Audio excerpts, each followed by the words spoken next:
नमस्कार। नाली कमला सबुज माने तीनोटी जोन रे बांटी हो जाइतिबा कोविड-19 रो व्यवस्था केतबेले अकस्मात मध्य बदली जाई पारे। एही जेमिति भुवनेश्वर म्युनिसिपल कॉर्पोरेशन ऑरेंज बा कमला जोन पुणी आसी नाली जोन रे पहुँचला, अर्थात लॉकडाउन व्यवस्था भुवनेश्वर म्युनिसिपल कॉर्पोरेशन रे पुणी लागू हैला। तेबे यार कारण कौन, एभली हेबा पछरे आवश्यकता कौन थिला? जनसाधारणकर अंततः एतिकी टिके जिनस तो जानिबार आवश्यकता रही, कारण किछि लोक भुवनेश्वर निजक प्रस्तुत करुथिले, झड़ाझड़ी आरंभ करथिले किभली पुणी निजर कर्मसंस्थान आरंभ करिवे। ऑटो चालक माने निजर ऑटो को आउ थरे चाबी मोड़ी स्टार्ट करुथिले, बैटरी डाउन हो जाइथिला बैटरी ताको आउ थरे गियर अप करुथिले। किछि किछि लोकंग मनरे आशा बांधिथिला, कारण जो माने खाइले बंचिबे आ खटिले खाइबे सेमानक पाखरे लॉकडाउन एक बड़ समस्या ही ठिया होइछि। तो ये जो जोन भितर आमे बाछ विचार करिचे बा जोन भितर जो बांटी देइचे कोविड-19 को बा कोरोना भाइरस को, एभली बांटिबा पछरे आवश्यकता कौन, कारण कौन? अंततः किछि तो स्वच्छता रहिबा दरकार, किछि तो स्पष्टता रहिबा दरकार। एवं सरकार जो अंक करूचंती से अंक हिसाब रे आजिर ग्रीन जोन काली रेड जोन हो जाई पारे। द्वितीय सबुठारु बड़ कथा रहउछि सरकारଙ୍କର इच्छा। सरकार जेतेबेले इच्छा करिवे सेतेबेले सेही भली नियम प्रणयन करिवे। एइटा होछि सबुठारु बड़ समस्या। एवं वर्तमान समय ट्रांसपेरेंसी बा स्वच्छता न रहिबा सबुठारु बड़ असुविधा वर्तमान समय जहाँ जनसाधारण मध्य सरकार को नहीं आस्था भाजन करी नाही किंबा लोकंकर आत्मविश्वास को कमीबार लागिछि सरकारଙ୍କର स्वच्छतार अभाव रे। तबे प्रश्न उठे, या भितर आमे केते दिन बुलिबा? विश्व स्वास्थ्य संगठन वर्ल्ड हेल्थ ऑर्गेनाइजेशन मत अनुसार कोरोना एते सहजरे विश्वर जीवार नाही, अर्थात भाइरस को आमे लॉकडाउन करी केबे हेले अटकई परिबा नाही। लॉकडाउन एक पॉज। जेतेबेले आमे गोटे गोटे जिला को बंद करूचे, धरी निया जाऊ खोर्धा जिला। खोर्धा जिले रे बोलगड़ बेगुनिया अंचल रे जनकर भाइरस बाहरिले बा कोविड-19 देखा देले भुवनेश्वर को ता पहुँचब किबरी? एवं जदि आमे जिला को मापरेख करिबा, गोटे जिला अन्य जिला भितरे सूता क्षीर व्यवधान मध्य रही। तेबे सरकार गोटे अंचल को क्वारंटाइन करूना कहीं?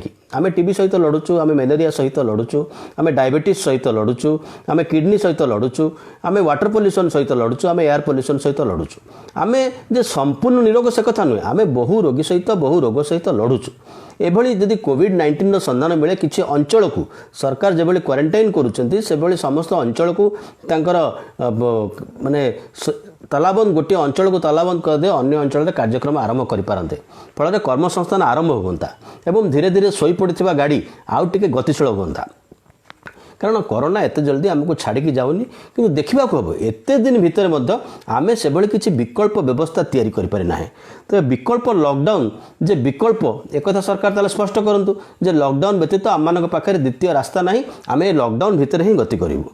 एबे प्रोडक्शन तो आरंभ करने कथा, किंतु बर्तमान आम आउ गोटे काम आरंभ करें, किसी लोक फेरे आनीचे, प्रवास फेरे आनीचे, जो मैंने एबे प्रवास को एठी थिबा लोक प्रवास को जीवा कथा कार्य आरंभ करने, कारण अर्थनीति को टिके गतिशील करने पड़ो, किंतु आमे ताकू फेरेकी आनीचे। एवं ये जो कर्मक्षेत्र जो लोक मैंने फेरिकी आसीचंती, गुजरात हो, केरला हो, महाराष्ट्र फेरबार अच्छी से बर्तमान अनेक विवाद अनेक वितर्क आरंभ होती। सरकार तले एयर इंडिया रे किसी लोक विदेश फेरइले से एयर इंडिया कर्तृपक्ष को भारत सरकार देइचंती 5,98,90,352 टंका। एमानकु सरकार निज खर्च ही फेरई आनले। जो मैंने कोरोना भाइरस भारत को लेकिन आसीचंती सेमाने मध्य पासपोर्ट होल्डर, पासपोर्ट जो मान पाखे थिला सबू पासपोर्ट होल्डर को कथा कहूनी, अर्थात जो मैंने विदेश जाइए विदेश कोरोना को आमदानी करछंती एवं सारा देश उपर माड़ पड़ी। लोक बर्तमान घर को फेरुचंती। सरकार आरंभ करिसेंती, गोटे गोलापी चित्र देइचंती, गोटे विज्ञापन करिसेंती, प्रचार करिसेंती जे ओडिसा रे एई भली व्यवस्था हैची। बर्तमान लोक बस जोगे घर को फेरुचंती। जदि ट्रेन आसीबार अछि तबे लोक बस जोगे घर को फेरुचंती काहेकि? कारण बस एक असुरक्षित व्यवस्था तुलनात्मक भावे ट्रेन थारू 3,500-4,000 टंका हाथरू खर्च करी लोके बस रे फेरिक आसुचंती। जेतेबेले आमे कहिलु एयर इंडिया को सरकार पाखापाखि 6 कोटी टंका देइचंती, 5,98,90,352 टंका भारत सरकार देइचंती एयर इंडिया को यात्री को आनिबा पई, किंतु ट्रेन रे सरकार से खर्च बहन करने को प्रस्तुत कि अप्रस्तुत जना पड़ुनी। आज सोनिया गांधी जेतेबेले कहिले कांग्रेस दल समस्त प्रवासी श्रमिकों रेल जोगे गस्त खर्च बहन करिवो, ସେତେବେଳେ ସରକାର ମତ ଦେଇଛନ୍ତି ଯେ 75 ଭାଗ କେନ୍ଦ୍ର ସରକାର ଦେବେ, 25 ଭାଗ ରାଜ୍ୟ ସରକାର ଦେବେ। ସେ କିଭଳି କ'ଣ ଭରଣା ହେବ ନ ହେବ ତା ଅଲଗା କଥା। ତା ଅର୍ଥ ବର୍ତ୍ତମାନ ସୁଦ୍ଧା ସରକାରଙ୍କ ପାଖରେ ସେଭଳି କିଛି ସ୍ପଷ୍ଟତା ନାହିଁ ଯେ ଯେଉଁମାନେ ବିମାନ ଯୋଗେ ବିଦେଶରୁ ଫେରିବେ ସେମାନଙ୍କୁ ଆମେ ଫେରାଇ ଆଣିବୁ, ଯେଉଁମାନେ ଶ୍ରମିକ ଶ୍ରମଜୀବୀ ସେମାନେ ପହଞ୍ଚିବା ପାଇଁ କୌଣସି ବ୍ୟବସ୍ଥା ଆମେ କରିବୁ ନାହିଁ। ତା ଛଡ଼ା ଯଦି ଟ୍ରେନ୍ ବ୍ୟବସ୍ଥା ଅଛି ବସ୍ ଲୋକ ଆସୁଛନ୍ତି କାହିଁକି, ଏବଂ ବସ୍ରେ ଯେତେବେଳେ ଲୋକ ଆସୁଛନ୍ତି ଆମେ ଦେଖିଲୁ ଗୁଜରାଟରେ ବିଜେପି ଦଳର ପତାକା ହଲେଇକି ତାକୁ ଛାଡ଼ୁଛନ୍ତି ସତେ ଯେମିତି ଅଲିମ୍ପିକ୍ ଟ୍ରଫି ଯାଉଛି। ବର୍ତ୍ତମାନ ସମୟରେ ଟିଟ୍ ବିଟ୍ ଏସବୁ ଖବର ରାଜ୍ୟ ସରକାରଙ୍କ ପାଖରେ ଅଛି ତ ନା ସେଠିକା ଜିଲ୍ଲାପାଳ ନିର୍ଦ୍ଦେଶ ଦେଇଦେଲେ ତୁମେ ଗୁଜରାଟ ଛାଡ଼ିପାରିବ, ସେମାନେ ବସ୍ ଭଡ଼ା କଲେ ଆସି ପହଞ୍ଚିଲେ। ଆମ ସରକାରଙ୍କ ପାଖରେ ସେସବୁ ତଥ୍ୟ ଅଛି ତ ଯିଏ ଯାହା ବାଟରେ ଆସି ବର୍ତ୍ତମାନ ଓଡ଼ିଶାରେ ପହଞ୍ଚୁଛନ୍ତି ଏବଂ ଯେଉଁ ନାଁ ରେଜିଷ୍ଟର୍ଡ କରିଛନ୍ତି ସେମାନେ ସେହି ଅନୁସାରେ କ୍ୱାରେଣ୍ଟାଇନ୍ ସେଣ୍ଟରକୁ ଯାଉଛନ୍ତି ନା ନାହିଁ ସେ ତଥ୍ୟ ସରକାରଙ୍କ ପାଖରେ ଅଛି ତ। ଯାହା ପାଖରେ ପଇସା ସରିଗଲାଣି ସେ ବର୍ତ୍ତମାନ ସମୟରେ କିଭଳି ଆସିବ ସେ ବିଚାର ସରକାରଙ୍କ ପାଖରେ ଅଛି ତ। ଯଦି ସରକାର ଆଣିବାର ବ୍ୟବସ୍ଥା କରୁଛନ୍ତି ବା ଆଣିବାର ଫେରାଇ ଆଣିବାର ମାନସିକତାରେ ଅଛନ୍ତି ତେବେ ସ୍କାଟର୍ଡ ହେଇକି ସାରା ଭାରତ ଯାକରେ ଭାରତବାସୀ ଅଛନ୍ତି, ଓଡ଼ିଶା ଲୋକ ଅଛନ୍ତି, ସେମାନଙ୍କୁ କିଭଳି ଫେରାଇ ଆଣିବେ ସେ ବାବଦରେ ସରକାରଙ୍କର କିଛି ଅନୁଚିନ୍ତନ ଅଛି କି? ଇଏ ବର୍ତ୍ତମାନ ସବୁଠାରୁ ବଡ଼ ପ୍ରଶ୍ନ। ତା ଛଡ଼ା ଏଭଳି ଫେରାଇ ଆଣିବା ବ୍ୟବସ୍ଥା କେତେ ଦିନ ଯାଏଁ ଚାଲିବ? ପାଖାପାଖି ଓଡ଼ିଶା ବାହାରେ କେତେ ଓଡ଼ିଆ ଅଛନ୍ତି ସେ ତଥ୍ୟ ଓଡ଼ିଶା ସରକାରଙ୍କ ପାଖରେ ନାହିଁ। ଧରି ନିଆଯାଉଛି ବା ଅନୁମାନ କରାଯାଉଛି ପାଖାପାଖି 10 ଲକ୍ଷ ଲୋକ ଅଛନ୍ତି, 2.5 ଲକ୍ଷ କ୍ୱାରେଣ୍ଟାଇନ୍ ହୋମ୍ ଆମ ପାଖରେ ଅଛି। ବାକି ଲୋକ କେଉଁଠି ରହିବେ? ଯଦି ସେମାନଙ୍କୁ ସଂଘ ନିରୋଧ ନିହାତି ଆବଶ୍ୟକତା ଥିଲା ତେବେ ସେମାନେ ଯେଉଁ ପ୍ରଦେଶରେ ଥିଲେ ସେଠି ତ ସଂଘ ନିରୋଧରେ ରହିପାରିଥାନ୍ତେ। ସେଠି କିଛି ଦିନ ସଂଘ ନିରୋଧରେ ରହି ଏଠି ସଂଘ ନିରୋଧ ବ୍ୟବସ୍ଥା କରାହେଇଥାନ୍ତା ବା କ୍ୱାରେଣ୍ଟାଇନ୍ ବ୍ୟବସ୍ଥା କରାହେଇଥାନ୍ତା। ସେଠି ସେମାନଙ୍କୁ କେଉଁଭଳି ଭାବରେ ସଂଘ ନିରୋଧ ବ୍ୟବସ୍ଥା ଭିତରକୁ ଯିବାକୁ ଦିଆହେଇଛି ତାହା ମଧ୍ୟ ବର୍ତ୍ତମାନ ସମୟରେ ଏକ ବଡ଼ ପ୍ରଶ୍ନ ହୋଇକି ଠିଆ ହେଇଛି। ଏବେ ସେମାନଙ୍କର ଖାଇବା ରହିବା ଏବଂ ବିଚରଣ କରିବା ଏସବୁ ଆନୁଷଙ୍ଗିକ ସୁବିଧାକୁ ନେଇ ମଧ୍ୟ ବିବାଦ ଉପୁଜିଛି।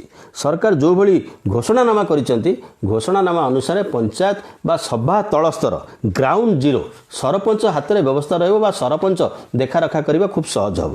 ନିଜ ଗାଁକୁ ଯେଉଁ ଲୋକମାନେ ଫେରୁଛନ୍ତି ସେମାନଙ୍କର କିଛି କଥାକୁ ନେଇ ବର୍ତ୍ତମାନ ବିତର୍କ ମଧ୍ୟ ଆରମ୍ଭ ହୋଇଛି। କିନ୍ତୁ ପ୍ରଶ୍ନ ଉଠେ ଜଣେ ଓଡ଼ିଆ ଲୋକ ନିଜ ଗାଁକୁ ଫେରିବାର କ'ଣ ତା ପାଖରେ ଅଧିକାର ନାହିଁ?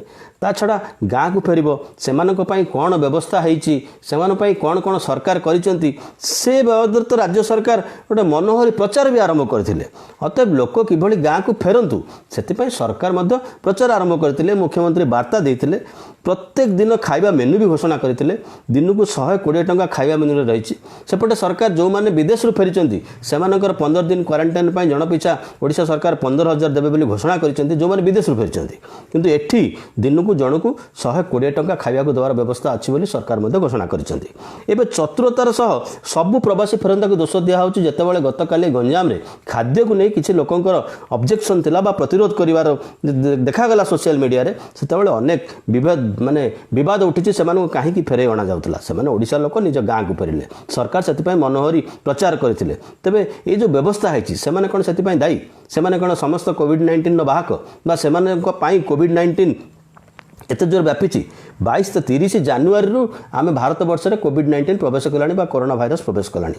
22 ମାର୍ଚ୍ଚରେ ତାଳି ଥାଳି ଯେଉଁ କର୍ଫ୍ୟୁ ହେଲା ରାତିରେ ସନ୍ଧ୍ୟାରେ ଲୋକ ତାଳି ବଜାଇଲେ ଥାଳି ବଜାଇଲେ ସେବେଠୁ ଗୋଟେ ମାନସିକତା ଆରମ୍ଭ ହେଲାଣି 22 ମାର୍ଚ୍ଚରୁ ଯେ କୋଭିଡ୍-19କୁ ଆମେ ପ୍ରତିହତ କରିବା ପାଇଁ ପ୍ରଧାନମନ୍ତ୍ରୀ ନରେନ୍ଦ୍ର ମୋଦି ଜନତା କର୍ଫ୍ୟୁ ନାଁରେ ମଧ୍ୟ ତାକୁ ନାମିତ କଲେ। ଅନେକ ତଥ୍ୟ ଅସ୍ୱଚ୍ଛ ରହିଯାଇଛି। ଆମେ କାହିଁକି ଏତେ ଦିନରୁ 30 ଜାନୁଆରୀରୁ କୋଭିଡ୍ର ସନ୍ଧାନ ପାଇଲେ ମଧ୍ୟ 22 ଜାନୁଆରୀ ଯାଏଁ କାହିଁକି ଆମେ ଅଟକେଇକି 22 ମାର୍ଚ୍ଚ ଯାଏଁ କାହିଁକି ଆମେ ଅଟକିକି ରହିଥିଲେ? ତା ଛଡ଼ା ଆଉ ଗୋଟେ କଥା ରହିଛି ଭୁବନେଶ୍ୱରରୁ ଯେମିତି ଏଲୋରୁ ହଠାତ୍ ରାତାରାତି ରେଡ୍ ଜୋନ୍ କାହିଁକି ହେଲା ସିଏ ଯେଭଳି ବିତର୍କର କଥା ହେଇ ରହିଛି ସେଭଳି ଯେଉଁ ଅନଟ୍ରାନ୍ସପରେନ୍ସି ଅସ୍ୱଚ୍ଛତା ଯେଉଁ ରହିଛି ସେ ସ୍ୱଚ୍ଛତା ନ ହଟିବ ତେବେ ଲୋକଙ୍କ ଉପରେ ଲୋକଙ୍କର ମଧ୍ୟ ସରକାରଙ୍କ ଉପରେ ବିଶ୍ୱାସ ରହିବ ନାହିଁ। ଗତକାଲି ଫୁଲ ବର୍ଷା ହେଲା, ବିଭିନ୍ନ ହସ୍ପିଟାଲ ଉପରେ ଫୁଲ ବର୍ଷା ହେଲା। ଯେ ଫୁଲ ବର୍ଷା ସିନା ହେଲା ସରକାର କେଉଁ ବିଶେଷ ଭାବରେ କିଛି ଘରୋଇ ସଂସ୍ଥା ସହିତ କୋଭିଡ୍-19ର ମୁକାବିଲା ପାଇଁ ଡାକ୍ତରଖାନା ତିଆରି କଲେ, ଏଥିପାଇଁ କେତେ ପଇସା ଖର୍ଚ୍ଚ ହେଲା ଏବଂ ବର୍ତ୍ତମାନ ସୁଦ୍ଧା ସେମାନେ କେତେ ରୋଗୀଙ୍କୁ ବା କେତେ ବ୍ୟକ୍ତିଙ୍କୁ ଚିକିତ୍ସା କରିଛନ୍ତି, ସେ ଚିକିତ୍ସା ବାବଦରେ କେତେ ଅର୍ଥ ଖର୍ଚ୍ଚ ହୋଇଛି, ସେଥିପାଇଁ ରାଜ୍ୟ ସରକାର କେତେ ଟଙ୍କା ବହନ କରିଛନ୍ତି ଏବଂ ସେମାନେ କେତେ ଟଙ୍କା ବହନ କରିଛନ୍ତି, ବ୍ୟକ୍ତିବିଶେଷ କେତେ ଟଙ୍କା ବହନ କରିଛନ୍ତି, ଏସବୁ କଥାର ଗୋଟେ ସ୍ପଷ୍ଟତା ରହିବା ଦରକାର। କେତେ ଟଙ୍କା ପଇସା ଖର୍ଚ୍ଚ ହେଉଛି ସେ ପାଟରେ ମଧ୍ୟ କୌଣସି ସ୍ପଷ୍ଟତା ନାହିଁ। ଗତକାଲି ଲୋକ ବିରୋଧ କରିବାର କାରଣ ହେଉଛି जो गोलापी चित्र अंका जाइथिला एवं सरकार मध्य मेन्यू करथिले मेन्यू अनुसार गतकाली चिकेन व्यवस्था थिला आमिषर व्यवस्था थिला किछि लोक कहि पारन से माने काहे आमिष खाइबा को कहबे ताहा जुक्ति नुह जुक्ति होउछि सेमानक पय व्यवस्था थिला जदि व्यवस्था थिला से व्यवस्था को काहे पालन करागला नहीं ये दायित्व निर्वाहन करिवार कथा राज्य सरकार एक कथा सरकार केते दूर निर्वाहन करछन्ती सरकार कहउछन्ती घरे रुह असुविधा रहले फोन कर एबे देखागला जड़े 108 को फोन कले 104 को फोन कले 100 को फोन कले केतोटी फोन सरकार माने फोन करुवा व्यक्ति को जुक्तियुक्त भाव में न्याय दि जाउछि बा फोन करथिबा व्यक्ति को असुविधा को दूर करा जाउछि ए विषय सरकार किसी गवेषणा करिसेंती कि एबे तो खबर मिलला जड़े झियो 108 104 100 को 3टा नंबर को फोन करछन्ती राति रे तांग बापांकर हृदघात होईछि 2टा मेडिकल तांको ग्रहण कलेनी तांको फेरई देले एवं तांकर मृत्यु हला सरकार या पर कोन कार्यानुष्ठान ग्रहण करछन्ती कौन एक्शन नहीं क्या 108 को जड़े फोन कर 104 को फोन कर 100 को फोन कर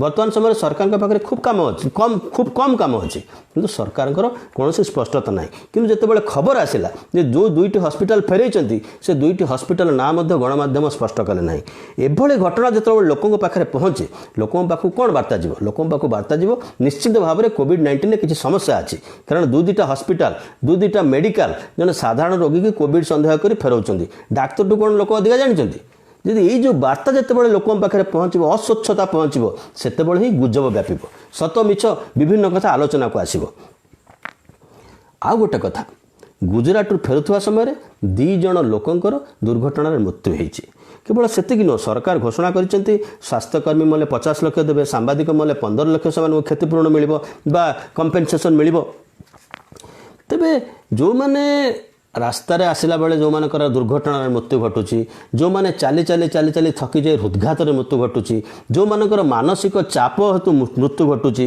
ये जो अप्रत्याशित लॉकडाउन घोषणा नरेंद्र मोदी राति 8टार घोषणा राति 12टार लॉकडाउन जो गोलिया घांटिया निष्पत्ति कोटा ठीक कोटा भूल से विषय एपर्यंत कौन स्पष्टता ना एथिपाई जो साधारण लोकंर मृत्यु घटू साधारण मनीष श्रमजीवी मनीष जो मैंने विशेषकर मरीचंद मृत्युवरण करते श्रमजीवी मनीष जो माने प्रवास रे कार्य करती जो मानक निर्दिष्ट रहिबा खाइबार किसी व्यवस्था नहीं हजार हजार किलोमीटर लोक चली चली आसी बाटर पड़ी मरीचंती और घर को फेरिबा बेले कि सड़क दुर्घटना मृत्युवरण करछंती को माने डाक्तरखाना रे पड़िचंती को माने गुरुतर व्याधि संक्रमित होइचंती सेमानक पई सरकार कोन व्यवस्था करिचंती स्वास्थ्यकर्मी मिले 50 लाख मिलिबो ठीक कथा सांबादिक मिलले 15 लाख मिलिबो ठीक कथा तबे जने साधारण नागरिक साधारण श्रमिक जी सबुठारु अधिक कष्ट पाइछि सबुठारु अधिक जंत्रणा पाइछि जे राष्ट्र को तैयारी करुछि जार बिना सहयोग राष्ट्र निर्माण आदौ संभव नुहे सी जिते मृत्युवरण करुछि सी जिते डाक्तरखाना पड़ुछि से सरकार कौन व्यवस्था करिसेंती सरकार को पाखे पैसा नहीं एक कथा नुहे प्रधानमंत्री केयर फंड अच्छी पीएम केयर फंड केते टंका तादरे आदाय होछि तार मध्य ट्रांसपेरेंसी नहीं तेबे पीएम केयर फंड को काम को आसीबो पीएम केयर फंड को लोक पैसा देइचंती कॉर्पोरेट सेक्टर माने हजार हजार कोटी टंका पैसा देइचंती एवं प्रधानमंत्री अनुरोध करथिले लोक माने सुना गहना गांठी जहाँ अच्छी मंगलसूत्र हरिका ताकू मध्य दे दियो ताकू मध्य किछि लोक दान करिथिबे कारण लोक प्रधानमंत्री भाषण रे उत्साहित होइकरी घंटा बजैथिले थाली बजैथिले दीप लगैथिले निश्चय देते तेज ये पैसा क्या अच्छी जदि साधारण लोक पाखे साधारण दरिद्र मनीष देशर नागरिक सरकार गोलमालिया निष्पत्ति लगी जे सबुठारु अधिक कष्ट पाई जंत्रणा पाँच बस रे आसला बेले दुर्घटना मरुची रास्तार चलिकी गला बेले सड़क दुर्घटना मरुची चाली चाली चाली चाली घरे पहुँची पारुनी शह शह हजार हजार किलोमीटर बाट चाली चाली हृदघात पड़ी मरुची मानसिक चापरे मरुची से सरकार कौन व्यवस्था कर निश्चित भाव में पीएम केयर फंड ये लोकंकर क्षतिपूरण उपयुक्त मोटा अंकर थैथान पाई लागू होबार निहाती आवश्यकता अछि एवं मुख्यमंत्री माने विशेषकर ओडिशार मुख्यमंत्री एक कथा प्रधानमंत्री को कहिबार आवश्यकता अछि सबु कथार येस बस कहले कार्य हुए नहीं कारण आपण लोकमानंकर प्रतिनिधि एवं मुख्यमंत्री मध्य जनसाधारण को वार्ता देला बेले कहिथिले जो लोक माने फेरी आसुचंती सेमाने आम घर लोक सेमाने विपद समय रे सेमाने आम घर लोक विपद समय रे माँ और मातृभूमि मन को आसी थाए एक कथा मु कहने एक कथा मुख्यमंत्री निजे कहिसंती सेमाने समस्त आम पिला छुआ आम भाई भौणी सेमानकर जत्न नेबा आमर दायित्व अतएव सेमानकर सुरक्षा मध्य मुख्यमंत्रींकर दायित्व हो सेमानकर परिवार थैथान उपयुक्त क्षतिपूरण मध्य मुख्यमंत्रींकर दायित्व हो प्रधानमंत्रींकर दायित्व हो एवं मुख्यमंत्री एक कथा प्रधानमंत्री को चेतई देबे बोली आमर आशा आ विश्वास बहुत बहुत